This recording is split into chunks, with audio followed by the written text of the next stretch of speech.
Cok Semerung merupakan sebuah kampung yang terletak di Kecamatan Samatiga, Kabupaten Aceh Barat, Provinsi Aceh, dengan luas 1,35 km persegi dengan jumlah penduduk 1.269 jiwa.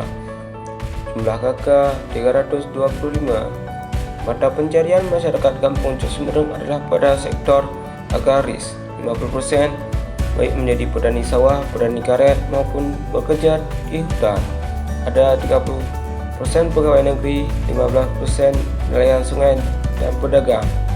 Masyarakat Cok Semerung umumnya menanam cabai merah besar, merupakan salah satu jenis sayuran yang memiliki nilai ekonomis yang tinggi. Cabai mengandung banyak macam senyawa yang berguna bagi kesehatan. Salah satu kendala utama dalam sistem produksi cabai di Indonesia adalah adanya serangan lalat buah pada cabai. Hama ini sering menyebabkan gagal panen. Buah cabai yang terserang sering tampak sehat utuh dari luar, tapi bila dilihat dari dalam membusuk dan mengandung larva lalat. Penyebabnya terutama lalat buah.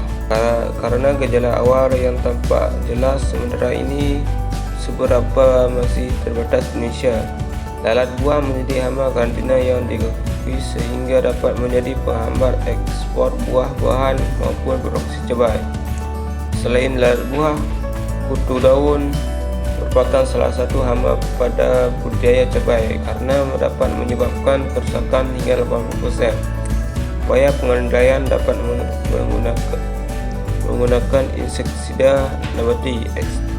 Sudah dilakukan upaya untuk mengendalikan serangan lalat buah ini. Di antaranya adalah pemborongan yang dapat mencegah serangan lalat buah. Akan tetapi cara ini tidak praktis untuk dilakukan pada tanaman cabai di area luas. Sementara penggunaan inseksida selain untuk mencemari lingkungan juga sangat bahaya bagi konsumen.